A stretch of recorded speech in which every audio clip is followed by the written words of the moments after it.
Do not adjust your screens. It is the Fight IQ podcast coming to you for a rare, these days, non pay per view event for Noche UFC, breaking down every fight on a stacked, or some might say bloated, 14 fight card, getting you all the best DFS plays and betting advice.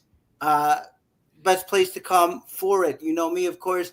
My name is Chris, with the two guys. Of course, it is Sun Tzu and Drake Never a Burden, here to break down every fight on the card up until the main event, which features Jean Silva versus Diego Lopes. And of course, the co main event of Rob Font taking on David Martinez in a late replacement pullout there. So I do want to throw it to the boys first before we get going here, because, like I said, kind of either overstuffed or saturated, whatever you want to say. But this is, we were talking in the chat, and I let the guys know that I didn't really know this was a Noche card because the last one they did it so big, and this one is not quite so much. We have pretty eclectic cast of characters here between the known and the unknown. So, wondering, in a slate this big, how do you guys see it? How do you guys approach it? What are you guys going to be looking to play on this card? We'll start with you, Joe.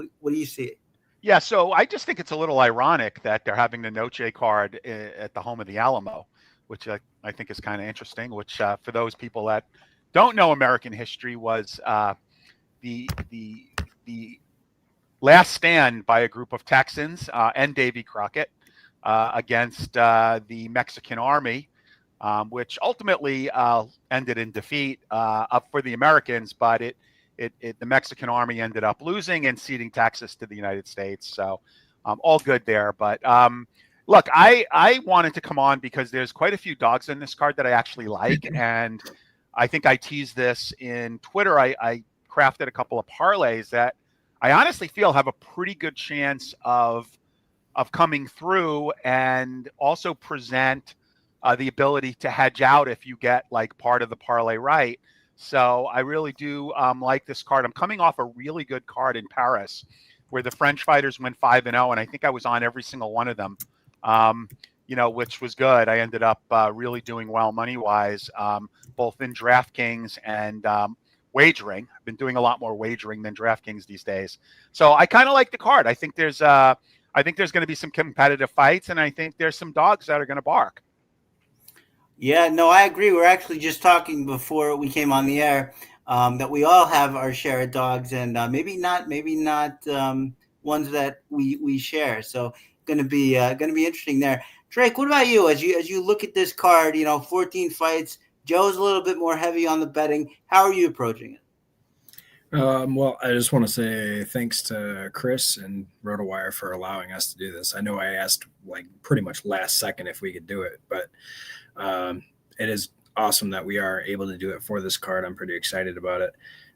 As far as, we're on a number of dogs, and as long as you have, 3-4 dogs, you can make a lineup of any kind. So DFS wise, there's a lot of opportunity here. I think it's a great card for DFS. And when you like a bunch of dogs, and if you're strong about the dogs, then it creates a lot of betting standpoints too. So I like it overall. Yeah, absolutely. And especially with the 14 fights, got a lot to choose from there.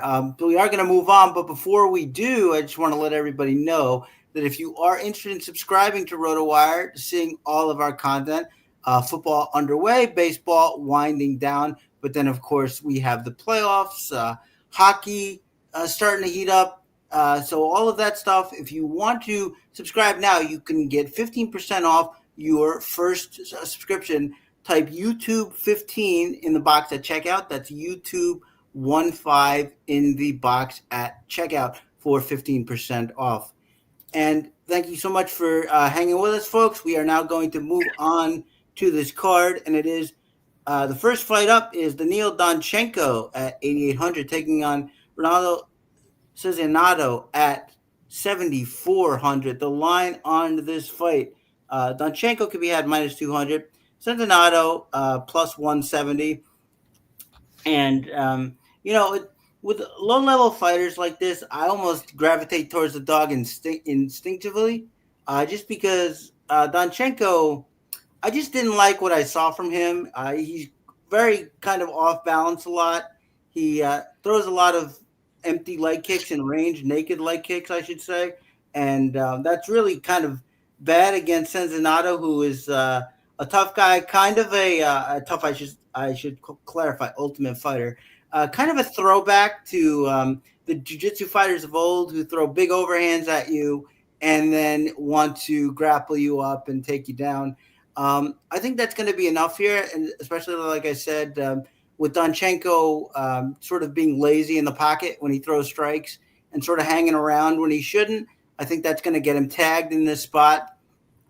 So I'm going to take the dog here to open up, just partially because I don't like a lot of what I've seen from Donchenko, but also because I think that, sort of a meat and potatoes wrestle, boxer, grappler style should be enough to get this done.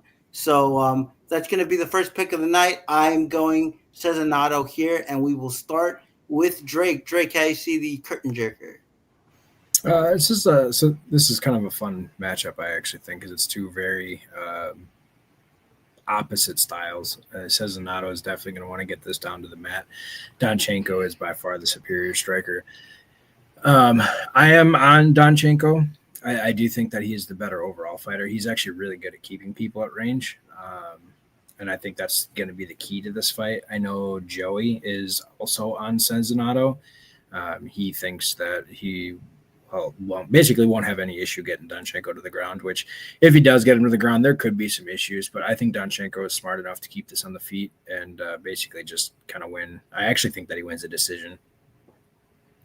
Yeah, no. If the fight does stay on the feet, Donchenko definitely has it. Like you said, it is a binary thing here, and we'll see how that shakes out. But we're gonna go to Joe next. Joe, how do you see the opening fight here? Yeah, so I'm with Chris and Joey here. I don't understand the line on this fight. I think it's probably a coin flick fight. This is the tough final, by the way, that got pushed to this card for some reason. Not really sure why. But this is dog number one in my parlay. I think this is a dog or pass. I love the odds. I did not even know that Chris and Joey were going to be on Cezinado. But I just think that in a coin flip fight, when you're getting nearly 2-1, sign me up for the plus money here. So I'm on Cezinado. That was my read too, and I always look at fights before I look at the odds because I want to see how I would line them up in my mind before I see the odds. And as soon as I saw the odds, I kind of just gravitated towards Cezinado here. So that is my read. Again, I don't think this is a style that's going to work at a high level in 2025, but I don't think that the level needs to be quite so high here. So definitely on Cezinado, but it is going to be an interesting styles clash, as Drake mentioned. Well, we'll move on to the second fight here, and it's Alice Pereira at 8,600 taking on Montserrat Rendon at 7,600. Line on this fight, Pereira minus 150, Rendon plus 130. And I think we're going to get some disagreement here, but I can't take Pereira as a substantial favorite. I mean, she's 19 years old. She looks like she's fighting on a regional scene where literally I saw her fighting in a gym with one of the small cages that are really high to the ceiling. Look, she's big. She's imposing. She hits hard. She's sort of a smothering grappler. I have no idea if she knows what she's doing against good competition. I have no idea if she can sustain a fight with a good competitor who knows what she's doing. And now if you look at Montserrat's record, she's only 6-1, but she's 36. So she's been training a long time. She's got amateur fights, I think 3 amateur fights. She's just been in the sport for a long time. Maybe as long as Alice Pereira's been alive. We don't know that for sure, but I just don't see enough from Pereira. She could come in here and storm the barn and really show up as the next great prospect, but I just wasn't seeing it on the tape. She needs to show me that she can beat good fighters on a level. She can sustain a fight with a fighter that's coming after her, meaning she's not always going to be the hammer all the time.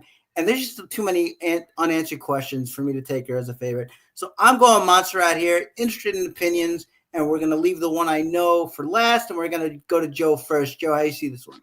Going with the Mexican monster here. Dog number 2 in my parlay. Pereira, she's cute. I mean, I love her little like dance videos with Nina Drama. But she's been fighting Brazilian soccer moms. Look, I don't think Montserrat is great guns, but at +2 to 1 with the crowd behind her, I think it's going to be a lot. It's going to be pretty intimidating for Pereira. I like the dog money on Montserrat. I think that this is going to kick off the Mexico fighter first win. So give me Montserrat at dog money.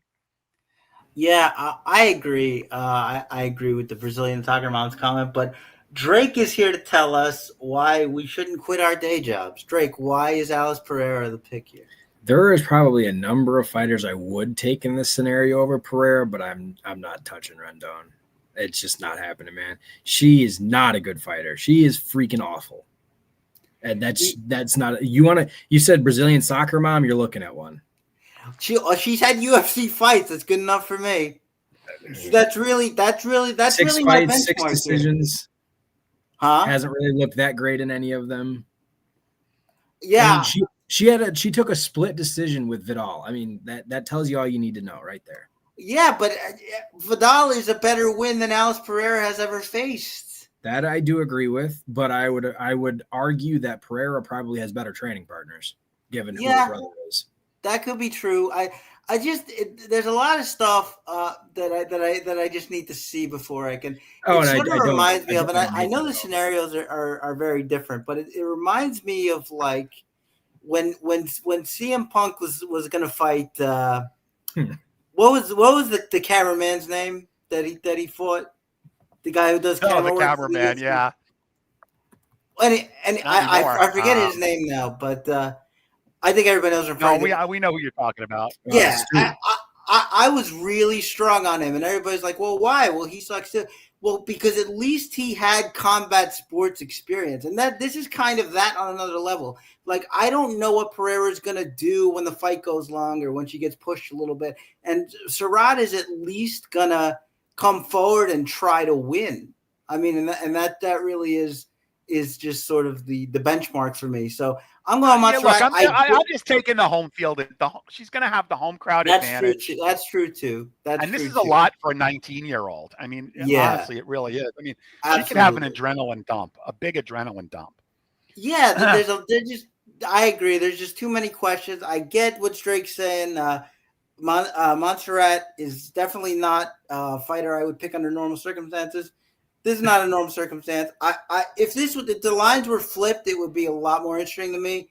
I just can't take her at favorite money. So I'm going to go Montserrat there and make it 2 for 2, the dogs as well. But now we're going to go to the next fight, which is Alessandro Costa at 9,500 taking on Alden Correa at 6,700. Line on this fight, it is Alessandro Costa -400, Correa +300.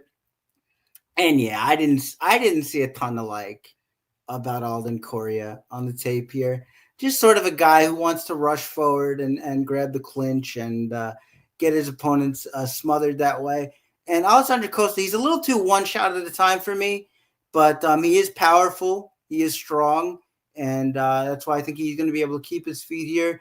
And he's just going to outstrike Alden Correa.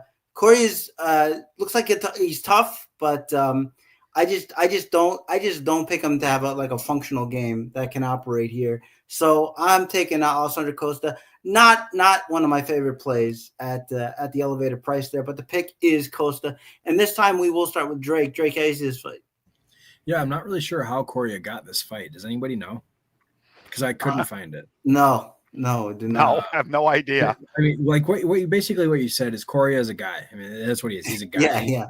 Yeah.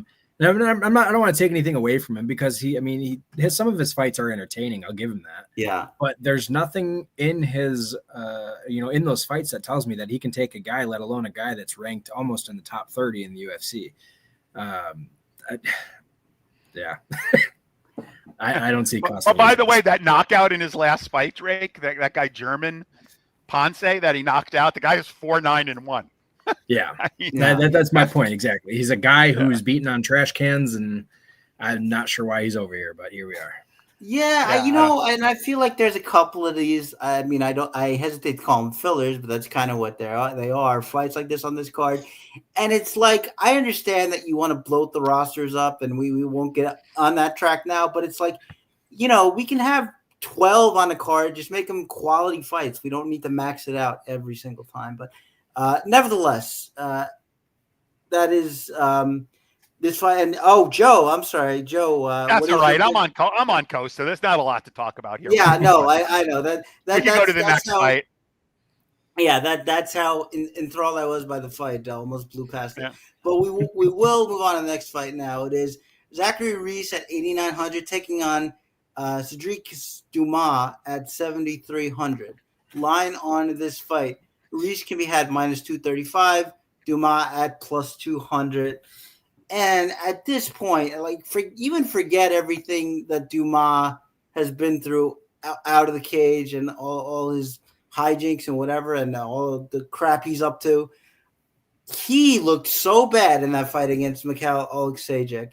He was running away from strikes, really reacting so poorly to every strike, and then got mad because, to his credit, I guess, the strikes weren't really getting through, but you can't just sit there like this and expect the referee to go easy on you.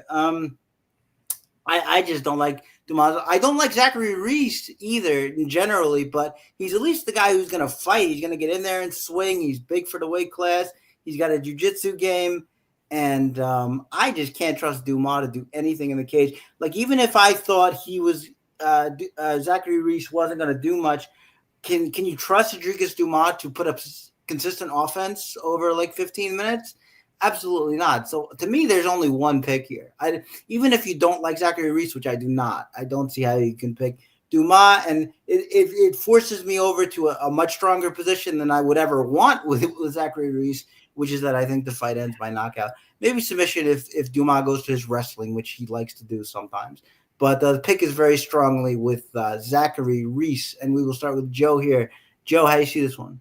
Yeah, first and foremost, I have to challenge your pronunciation. It's dumbass. It's not Dumas. Yeah, sure. It's dumbass. And I think the bigger question is, and where DraftKings really should be posting up a line, is will he actually make it to the octagon before the sheriff's department picks him up for one of his many outstanding warrants? I think that's probably a better question. Look, I like Reese here too. I do think that this fight has the potential to end in violence. So if I was looking to bet this fight, I would probably bet that does not go the distance, because I have a feeling that it's going to end in violence. Now, I'm not that confident in Reese where, I would say back up the truck and unload on him, because I just don't have that level of confidence in him. Dumas could get lucky. I think he's going to go for it. He's got nothing to lose. I mean, this guy might get cut off a win. Who knows, right? He might get cut off a win. So I think he's going to go all out. And I predict this fight ends in violence. I am going to officially make Reese my pick, but I think the play here is does not go the distance or some form of finish, however you want to play it. But I see this as a violence fight. Yeah, I just don't even know what Dumas dumbass. I'm sorry, you're right. Going for it looks like. I've never seen him, or it's been a long time at least since he's been really, committed and sort of on track and not timid in there. So I don't know. I don't like Zachary Reese, but I think in this spot he becomes much more of a prized option, especially at the under 9,000 there. But let's move on and let's go to Luis Guerrero. I'm skipping me. Okay, I see how it is. Oh, I'm skipping everybody today. All right, Drake. I'm sorry. Go ahead, buddy. I'll make it quick. I like Reese a little more than Joe does. He's actually my DFS lock this week at 8,900. There's just really, it's too cheap for a guy that's probably going to score 110, 115 in a win. Wow. Yeah, no, I agree. I definitely do like the price there. Pretty tasty. But we will move on now, and I will do my best not to skip anybody in the future. It is Luis Gurul at 8,700 taking on Jesus Aguilar at 7,500. Line on this fight is Gurul minus 185, Aguilar plus 160, and I think everybody likes to sort of clown Ode Osborne because his record is sort of hit and miss, but he's a tough guy to fight. He's long. He's very fast. He's powerful. And I think that threw Gurul off a little bit. He did have that one really nice, really violent slam takedown, which was good to see. But I think this fight he's going to be able to come forward more, work his pressure game, work his wrestling more. Jesus Aguilar is a guy who will sort of see ground and let his opponent work. So I think Gurul is going to sort of have a chance to spread his wings here and show a lot of what he couldn't with a tough matchup in the UFC debut. So my pick is Gurul, and we will start with Drake this time. Drake, how you see it? Yeah, I think this is a close fight. This is one where I actually went with the dog, and a big piece of that is I think Aguilar wins by submission. I don't care much for either one of these guys. I don't think either of them are going to be, top tier fighters. I'd say Gurul is definitely better on the feet. But then I'd also argue and say that this fight may not be on the feet much at all. But if it is, then I'd probably take Gurul by decision, maybe late knockout. But I like the dog in this one. I think Aguilar can have some success on the mat. All right, no, that's interesting. I hadn't really put much thought in Aguilar, but we will definitely see if he can get that done on the floor. Joe, how do you see this fight? Yeah, I don't have a super strong opinion on this. I mean, I think that Aguilar's got a nasty guillotine, so I could certainly see him. His last three fights, he was plus 360, lost a decision. Plus 185, actually, that's where he got a first-round guillotine choke, won as a dog, and plus 105 where he won a split decision. Again, this is a Mexican fighter. I have no issue going with the dog here. This is not one of the fighters in my parlay, but I'm okay deferring to Drake, and just because I really didn't have a strong opinion about this fight, so I'll take the dog. Why don't you defer to me? Okay. You like Aguilar? All right. Well, yeah. I can see it. He does have that nice guillotine. I don't like to pin my hopes on that because, guillotine is, at the end of the day, still a low percentage submission, but might be a little more interesting fight. Maybe take a harder look at that one than maybe I did previously. But we're going to move on now, and it is Tatiana Suarez, 9,400, taking on Amanda Lemos, 6,800. Line on this fight is Suarez minus 400, Lemos plus 300. Now this should, and I'm going to say should, line up pretty nice for Tatiana Suarez. We've seen Lemos get stuck on her back. We've seen Lemos get subbed. We've seen Lemos not be able to deal with physically strong opponents, and Tatiana Suarez is that. There's a question mark in my mind because she's coming off that loss. She's only getting older. She was coming back from injury. That was her big comeback with the fight with Weili Zhang, and Zhang kind of took over the fight after round one. We're going to have to see how she rebounds after the first loss there. Lemos is not a joke of a fighter overall. She's very athletic. She's a good striker. I think she could do some things. Suarez does have a tendency to get flat-footed. So I do think there's some intrigue there. But as I said, I think the matchup generally skews towards Suarez. So that does have to be where my pick goes. But I think this one is a little more interesting than it would have been, say, 3 years ago. But we will go ahead and start with Joe. Joe, how you see this fight? Yeah. So whose Cheerios did Tatiana Suarez piss in? She's coming off of fighting in a main event, and now she's not even. Now she's in the preliminaries. Like, oh, I don't get it. Yeah, I think this is a relatively easy fight for her. It really plays right into her strength. I mean, a strong breeze could take Lemos down, and she's got nothing on the ground. This should be a get right fight for Suarez. If she doesn't dominate this fight, I think it's going to be very disappointing. I have Suarez by sub in this fight. I think Suarez by sub is -110 maybe. It's not great odds, but it's a lot better than -455. So I think I got Suarez by sub here. Wow, I think, but Joey has you beat on the line there. You might want to see where he goes and go there. So, but that's a pretty good price. But no, I agree. I do think it lines up well. I just have a little worry, but I think the sub prop is a good way to go for the reasons you mentioned. But we'll throw it over to Drake. Drake, how you see it? Suarez by submission. Yeah. I'm very confident in her. I said it in my article. This is Suarez's fight to lose. Yeah, it's her fight. It's her fight to lose. I agree with that. I just think that maybe. Well, to your credit, I did say Lemos has a puncher's chance with her power. So I mean, it's there. Yeah. I just don't think that it's going to happen. Yeah. No, I agree. Fair enough. And I do think that the play does have to be Suarez. Actually, Joey, I got +130 on my Suarez by sub. Ha. Oh, there you go. Got you beat. Got you beat. All right. So we will move on to the next fight, and it is Joaquim Silva at. We'll go Claudio Puelles at 8,200, taking on Joaquim Silva at 8,000. Maybe I gave a little something away. Line on this fight is, get that ad out of the way, -130 Puelles, +110 for Silva. And I just don't know how you can trust Claudio Puelles against anybody that he can't soundly outgrapple. I don't think I can. I mean, this is a guy who was sort of gangbusters, getting all sorts of wild creative subs, including in his last win against Clay Guida that came in 2022. But he's just come out so flat in his last two fights. That fight against Ziam, he got a takedown whenever he wanted it and could just do nothing. And the fight against Dan Hooker, he just looked deflated. So I don't know what's going on with him lately.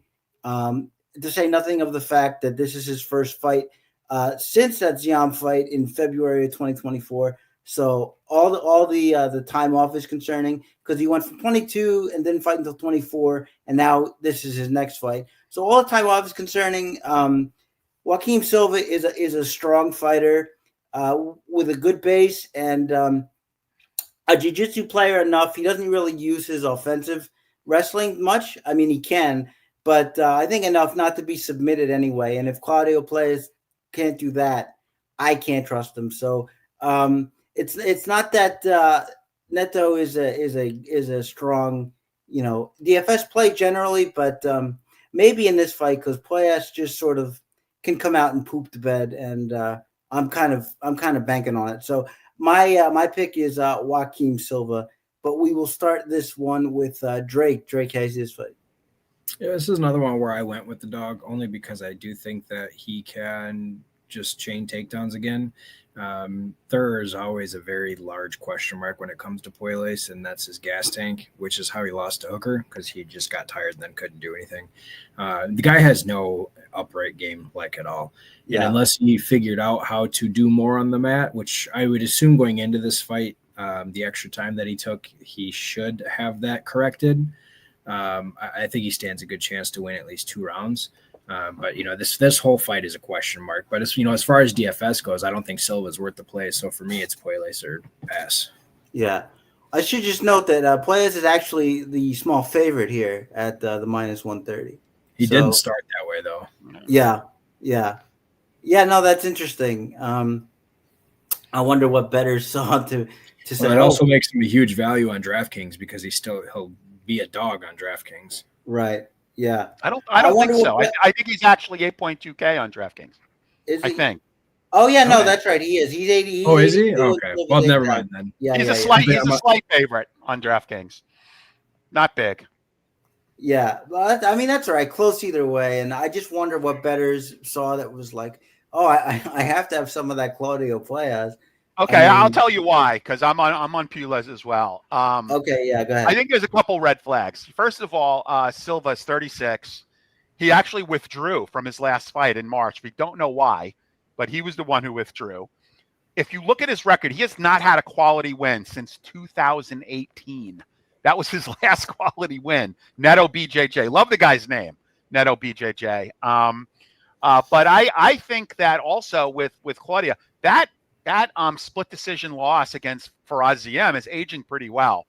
Faraziem, who unfortunately pulled out of his fight in Paris, is pretty good, and he lost by split decision. I thought that aged pretty well. So I'm going to go with the younger fighter. I think there are red flags surrounding Neto BJJ. I don't love this fight for DraftKings because I'm with Jake. I think it's likely going to end in a decision, like, something like a 29-28 type of decision.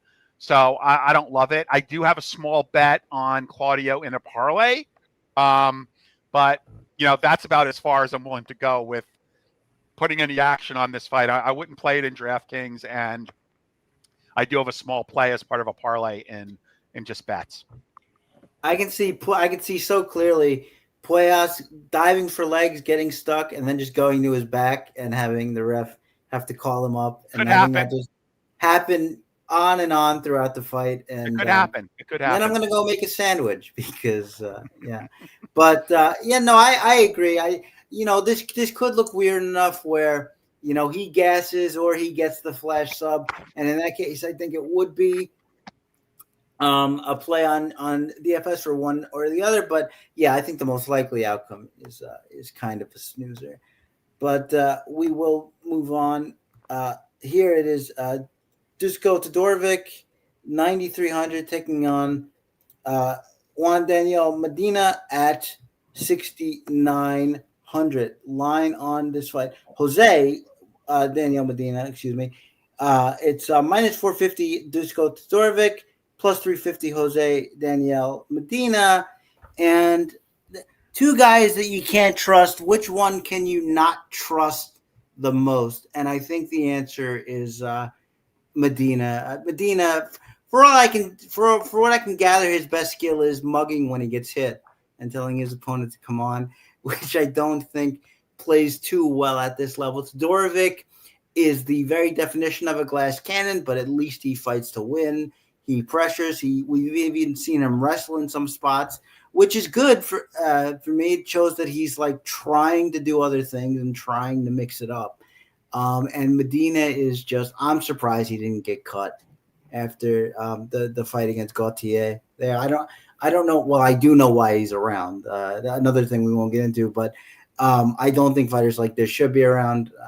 He's basically roster filler space, I think. I would still go to the knockout here. I mean, the guy does have a ridiculous chin.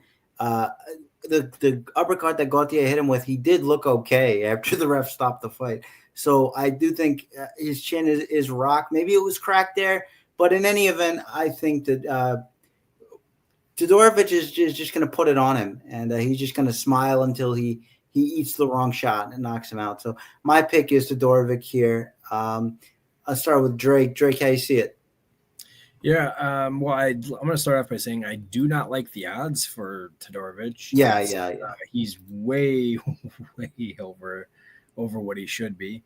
But I think there's actually another avenue that Todorovic wins this fight, and it's by submission. Yeah. Medina, I mean, he's not a great fighter by any means. He can be beaten in a lot of different ways. And you already brought up Todorovic's willingness to wrestle. I think a submission here is kind of like a sneaky play.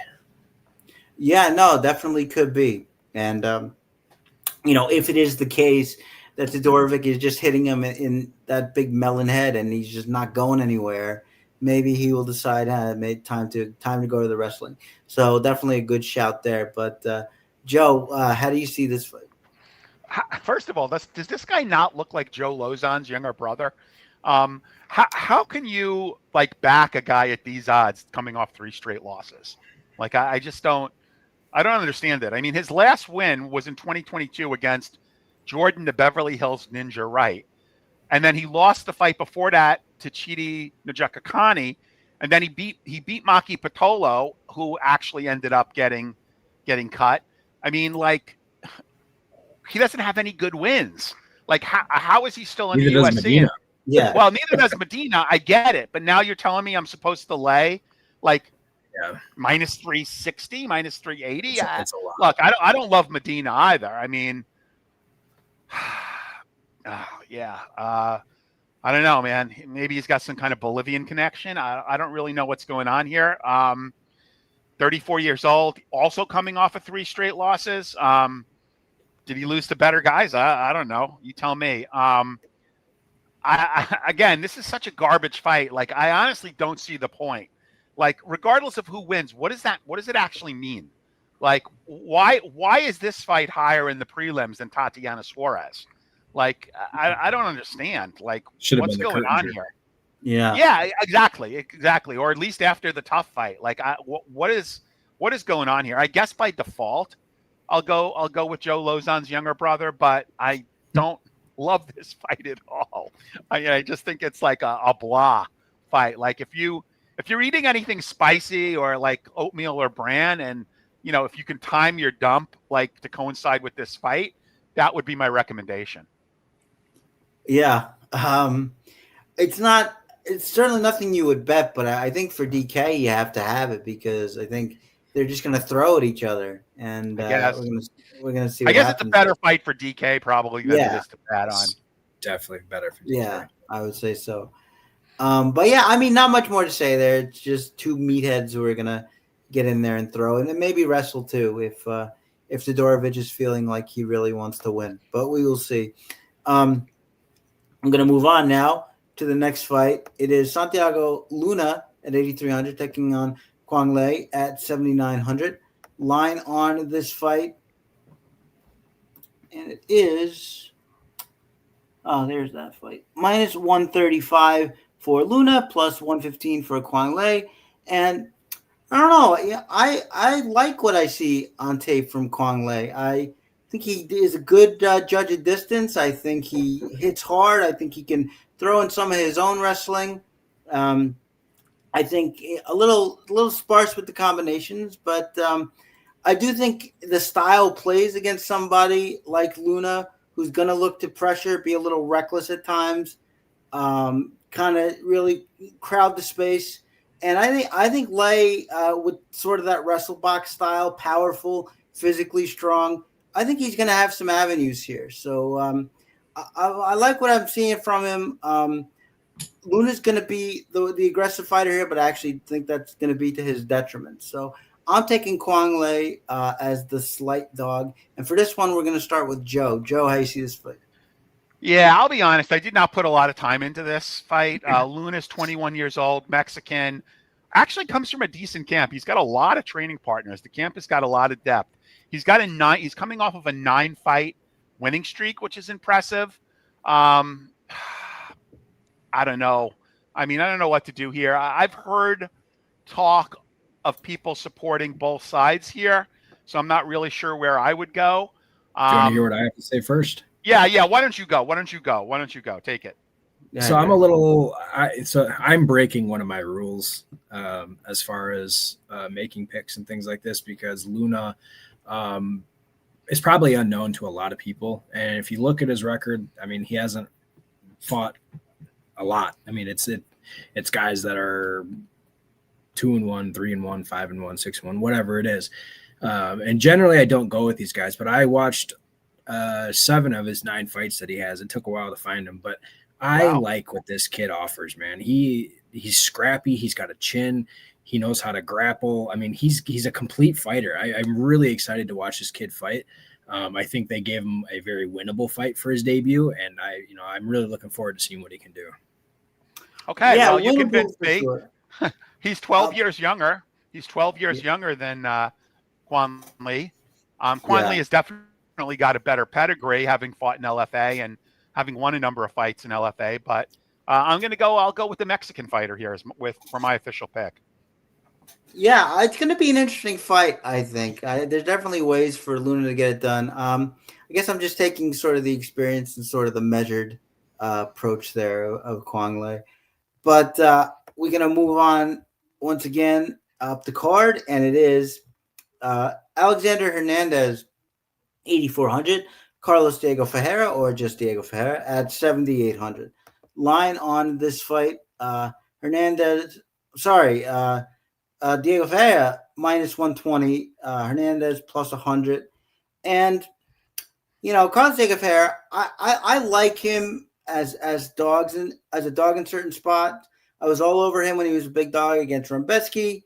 I think in the right matchup as a dog, he can play well, but the guy's 40 now, and he's at lightweight, and I think he's gonna continue to struggle. Like in a lot of fights, he's got to come back from wars to take advantage, and I just don't know if he can do that against Hernandez, whose speed has always been his best attribute. I think he's going to be a lot faster than Ferreira, and I think he's going to hit him hard and maybe get him out of there quick. I don't think Ferreira is going to have an opportunity to build into this fight, and I think that's what he would need. Now, if he can, we all know that the thing is that Alexander Hernandez gas. We should mention, by the way, that he's only about a month removed from his knockout of Chase Hooper and getting right back in there. So obviously fresh, obviously ready to go do it. But again, we do know the narrative. If he can get his wrestling working, if he can extend it, he can win. I just don't see it in this case. I think Alexander Hernandez is going to put a hurting on him. I think he's going to do it early. So that is my pick, is Alexander Hernandez. But I think we will start with Drake this time around. Drake, how do you see the fight? This is the fight that I was thinking of earlier. Ferreira is now the favorite and is the dog on. Right, yeah. I am on Ferreira for a lot of different reasons. I'm still super sour that Hernandez beat Hooper. It was a good fight, but damn it. Ferreira, you brought up his age, and 2 fights ago against Rebecca, he looked absolutely phenomenal, probably the best he had looked in years. And then he came out and he lost to Dawson, and predictably so, because he lost to Gamrot in the same exact way, and it was kind of just rinse and repeat. He doesn't have to worry about that in this fight. I don't think Ferreira's done, and I don't think that Hernandez can keep this upright. Yeah, if he can't, it'll certainly be interesting. But I don't know. Like you mentioned that Rebecki fight, and he had to go through a pretty bad first round, including getting knocked down. That was a nasty fight, man. It was, yeah. And Rebecki's had a few of those at this point, so I don't know what that says about him, but definitely a dog in the sense that he's going to keep fighting. But I don't know. I think it's easy to hate Alexander Hernandez because he was kind of flash in the pan, and then we hated him against Cowboy. But I think maybe we're seeing a little bit of a reemergence here. But we shall see. Joe, how do you see this fight? I'm on CDF all day, every day. One of my favorite sub 8K plays on DraftKings. Money line favorite, so there's inherent line value right there. Much better pedigree. I think there is recency bias that is pushing Alexander Hernandez to where he is right now. Let's not forget that Alexander Hernandez was actually fortunate, to even get a decision in his fight against Holba. I mean, that was very close, way too close of a fight. Split decision against Austin Hubbard, and then he lost against Damon Jackson and Bill Algeo, which does not age well considering the problems that Algeo has had. So I think he caught Chase Hooper. That was a flash knockdown. Okay. Bad on Hooper for getting caught like that, but I still don't see him as a favorite in any way, shape, or form against a guy like CDF who trains at Fortis, who's got an amazingly good pedigree, who hasn't seemed to slow down all that much. So I think he's a great DraftKings play, and I actually like him as a bet as well. Yeah, I mean, I can see it. I understand just sort of reflexively going to him because Alexander Hernandez has his problems, and CDF can, like I said, fight for your money. But This one, I think this might be father time. I did mention the age. I should say 8 years younger for Alexander Hernandez at 32 there. So we will see. We will see if that does play a role. But right now we'll move further up the main card, and it is Kelvin Gastelum at 9,000 taking on. Can we just skip this fight? Well, I mean, I think Gastelum wanted to skip it, missing weight by the 4 pounds there. It pisses me off because this is his like 10th weight miss. They cut Brian Battle, who I think is way more exciting in Gastelum, and they keep this person. And he looks so cocky on the scale. Like you didn't even see any remorse. Like if you saw him weighing in, he's flexing up, right? But no remorse, just flexing up. Not a moment of like regret on his face when they announced his weight at 191. This guy's a natural welterweight. Come on, let's be real and trust it. Far be it from me to fat shame. I think I even said this on Twitter. Far be it from me to fat shame anyone, but I'm not a professional fighter. Like if you want to say that I effed up a spreadsheet, okay, I could take that. But like I'm not a professional fighter. Like right? Well, no, like, he missed weight a bunch of times at 170, so he moved up to 185 like he should have, and he still misses weight. He still misses weight. Like what is this guy? Can this guy not miss Taco Tuesday? Like what's going on here? Like I don't get it. Now I think because he's going to be a weight bully here. By the time he gets in the ring, he's going to easily be north of 200 pounds, right? Yep. Like assuming he even tried to cut weight, he's gonna rehydrate up and be a weight bully here. So I honestly, and I would love to see Stolfoots just wreck him. I just don't think it's going to happen. Honestly, I don't. I think you have to go with Gastelum here. I think this is going to probably be a pretty easy fight for him. He's going to be a weight bully. And if he wants to get paid at all, he's going to need to win because he's given up, 25% of his purse. So the thing about Stolfoots is he's going to come out and try to kill him like he always does. And nobody really does that to Kelvin Gastelum unless you submit him. You can do that, but you can't knock him out of him. You cannot knock out Gastelum. I think that's 29 fights of him, never been knocked out. So he's going to hang in there, and I think Stolfoots is just going to gas out, and Gastelum is going to take over the fight, much like he did in his last fight. Although it was too late to sort of make a difference there. But I think he's going to weather the storm and just sort of come back and sort of take this maybe by however he wants. Maybe he gets his own wrestling going too. But I think the pick is Gastelum, and at 9,000 makes the price pretty good there. I think for what is going to be an action fight where I think he does come out on top. But we'll go to. I think Joe kind of already gave us his thoughts, so we'll go to Drake. Drake, how do you see the fight? Unfortunately, I have to go with Gastelum.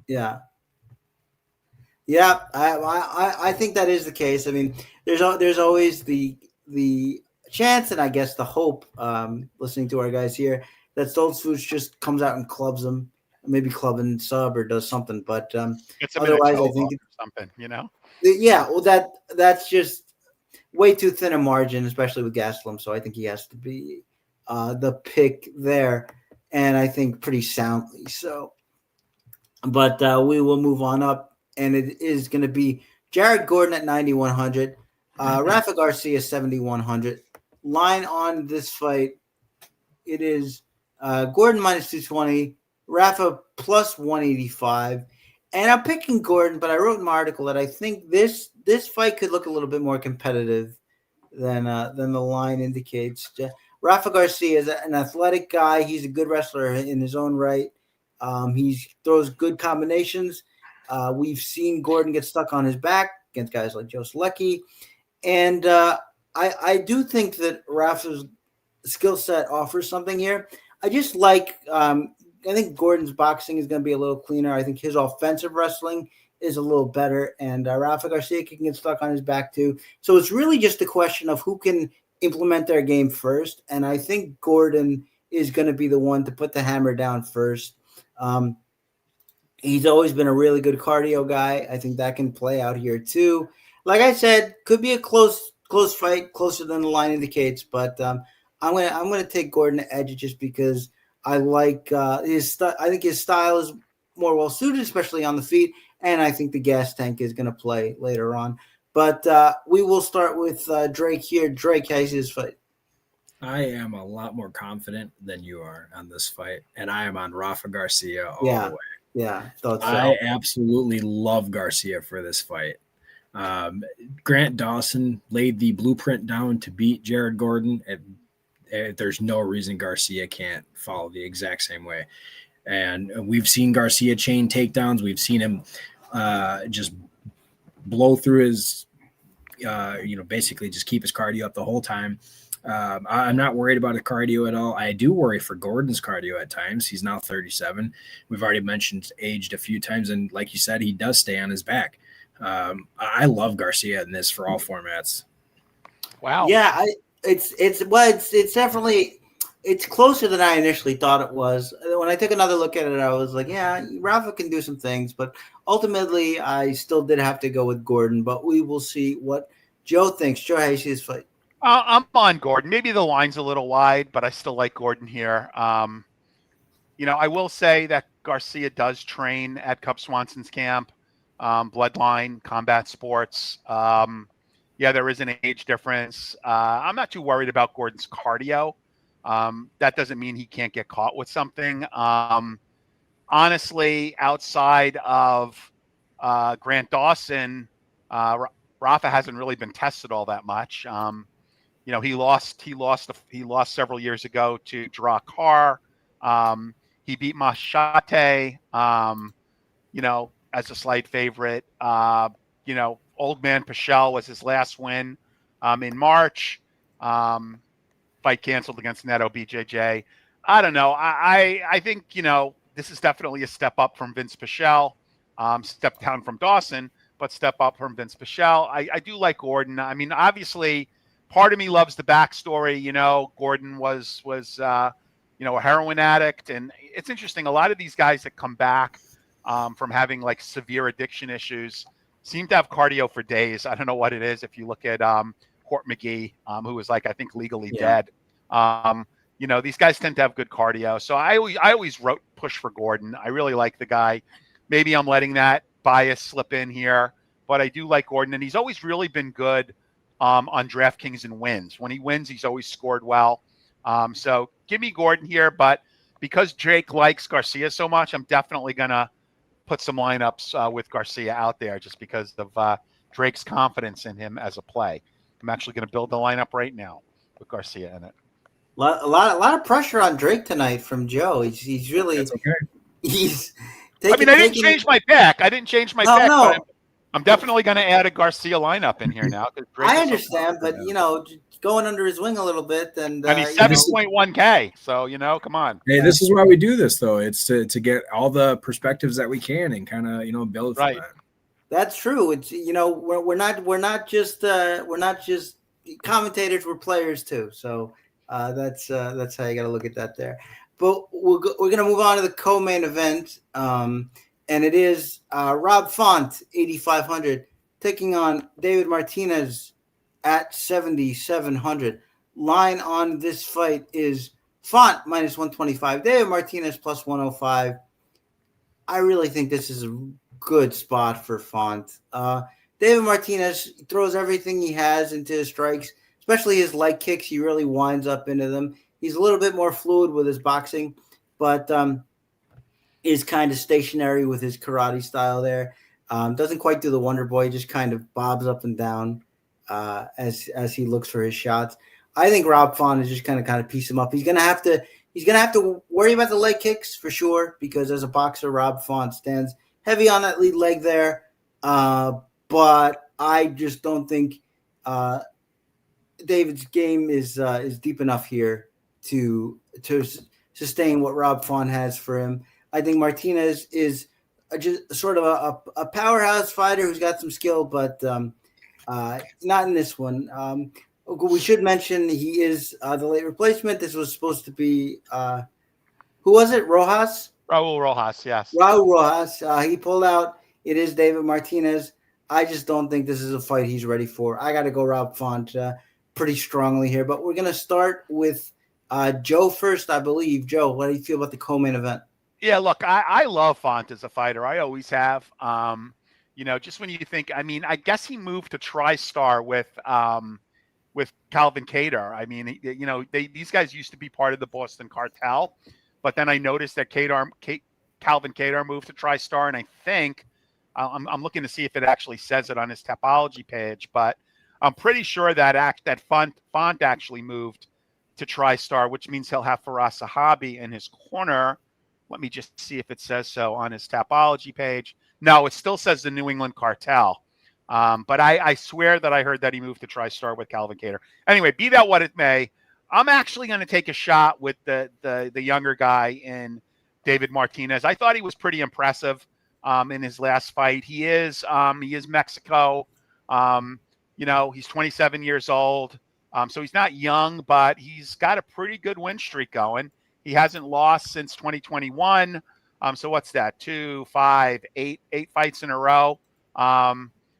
He's been having a difficult time, getting a fight. So this is his second fight in 2025. He beat and fought Salman Oliveira, counter straight right to ground and pound to punches in first round at March 29th. I think he also won a bonus. Yeah, he won performance of the night. So I'm going to take a shot as that David Martinez as a dog. He could be a decent DraftKings play. Would it surprise me, if Font dominated?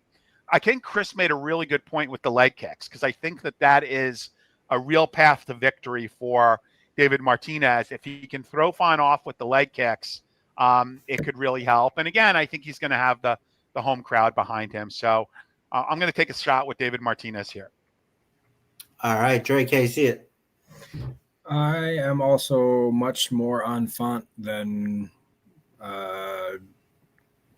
most people. I really like Font in this spot. Yeah.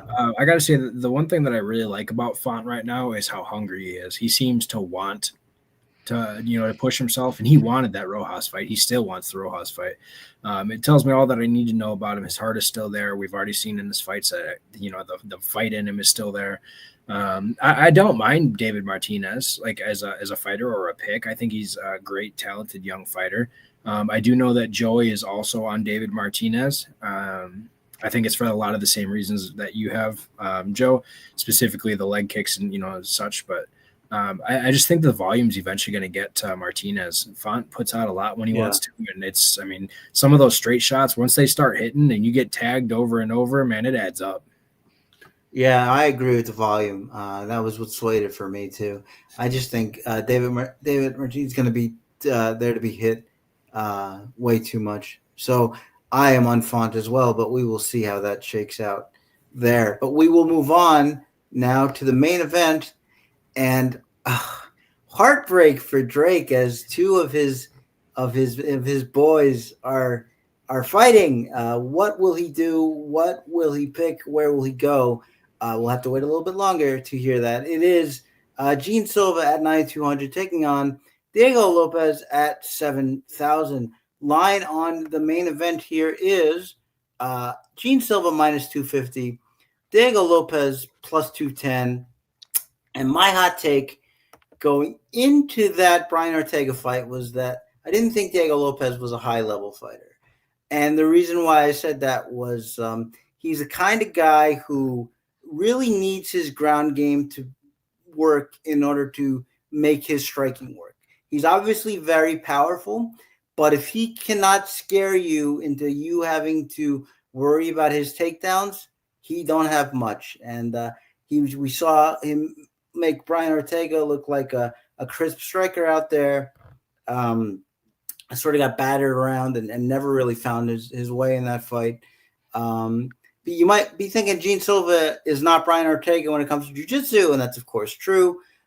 He can hold his own. We saw him submit Bryce Mitchell. We saw him get the better of almost all of those grappling exchanges. That means a lot to me, and especially the distance he keeps, his speed, going to all play well here. And, like I said, I just see one of these guys as a burgeoning high-level fighter and the other one's not. So I have to go with Jean Silva.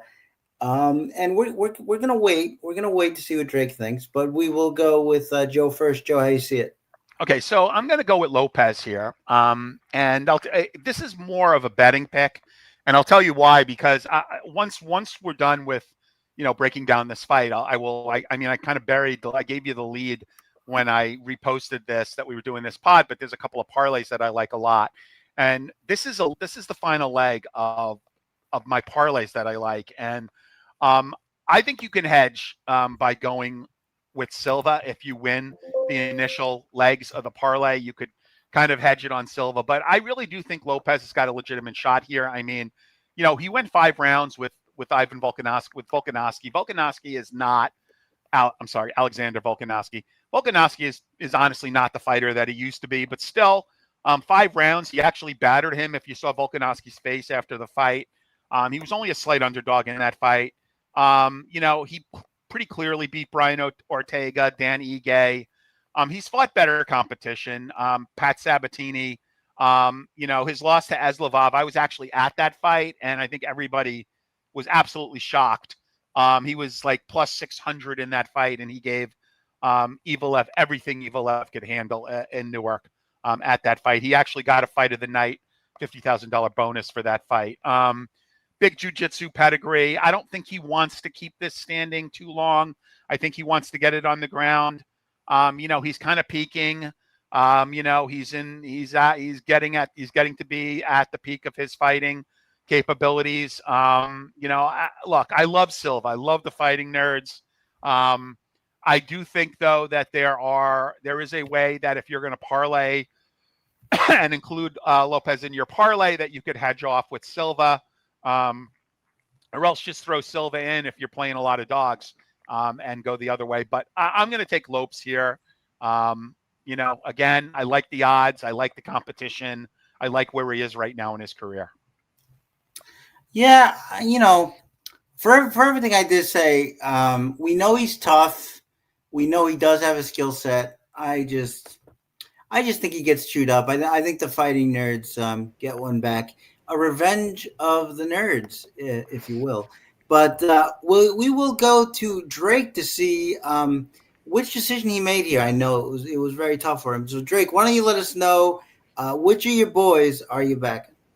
Yep. Like you said, this was very difficult. Actually, the pick wasn't difficult, but it was difficult personally because I do, I'm obviously not wearing my yellow sweatshirt because, I'm not going with Jean Silva this time. Yeah.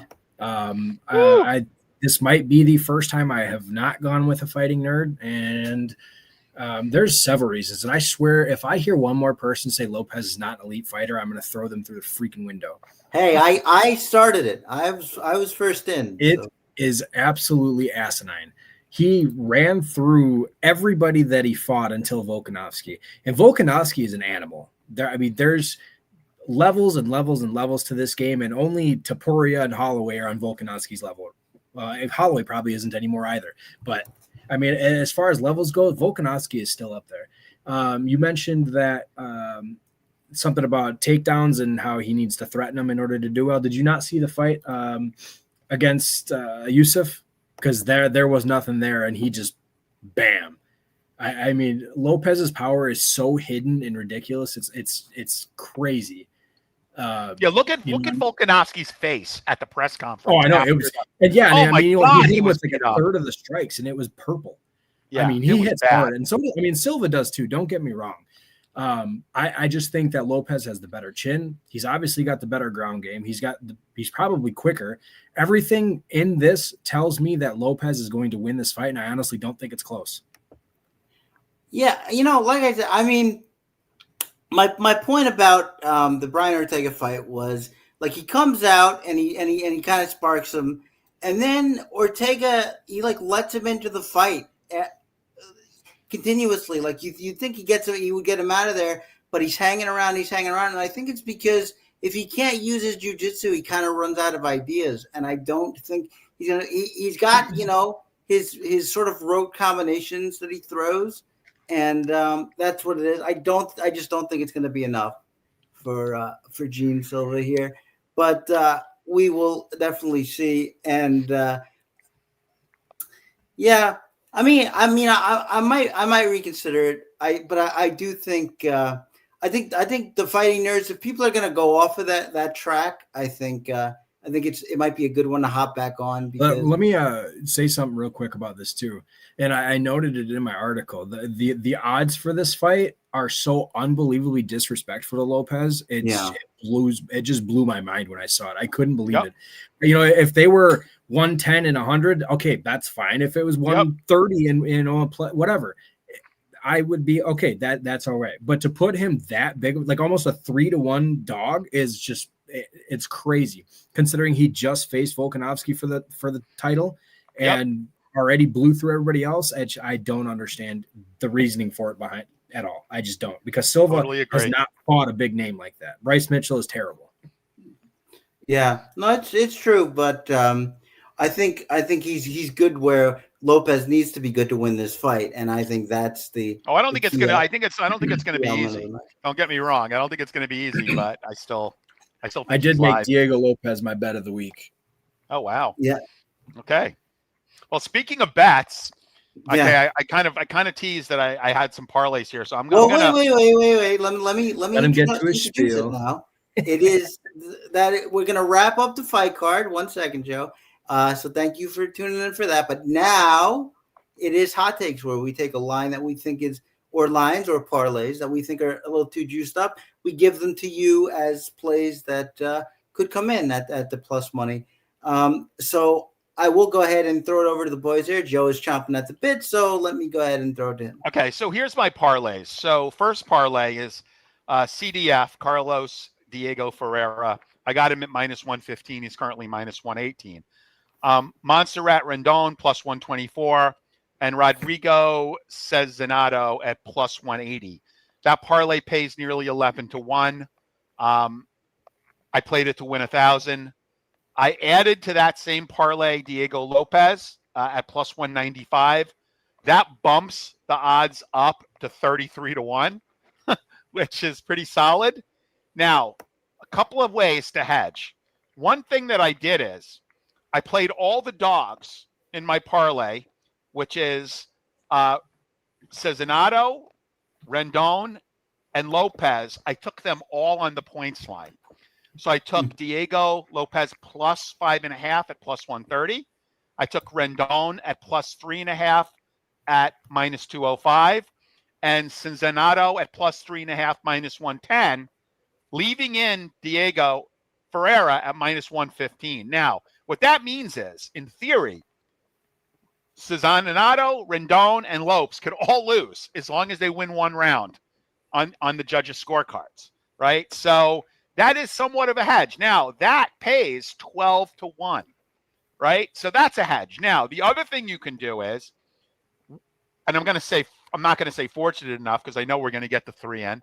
If you get the 3 in ahead of the main event, you can certainly hedge out with Silva. Now, what I would do is, if I was going to hedge out and I was sitting on several $1,000s in parlays, I'd probably split my hedge between taking Jean Silva to win by KO, because honestly, I really don't see Silva winning a decision.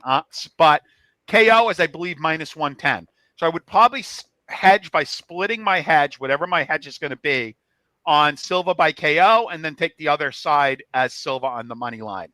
So there are different ways you can hedge. You can also, like I said, play the point line. Unfortunately, not all the books offer this. It would have to be kind of like a main book like DraftKings or FanDuel, or one of the main books. If you're in a state where you only have access to offshore, you may not be able to get that. But those are my bets. Let's make it happen. Yeah, no, that's interesting. I always find that those kind of bets interesting on the point lines there. So definitely some good work there, Joe. I can see why you were excited about it. Drake, what do you got for bets for us for this card? So mine is a little spicier than Joe's. Wow.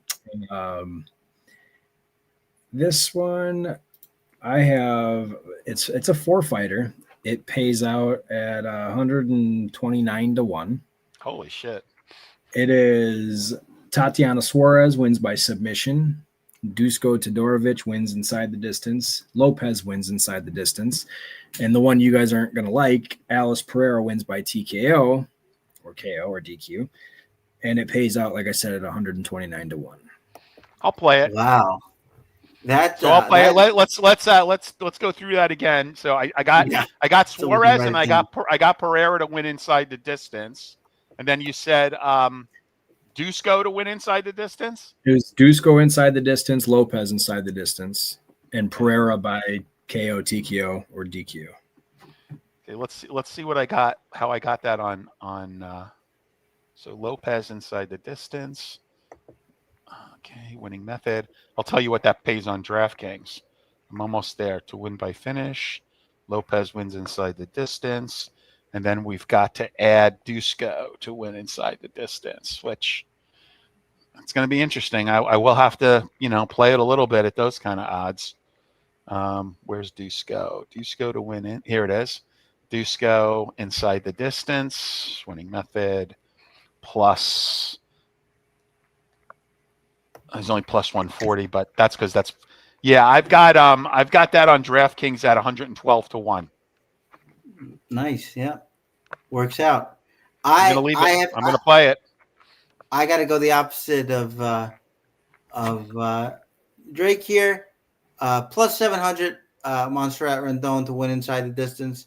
Maybe she puts a lesson on this 19-year-old who, is no longer fighting in a gym.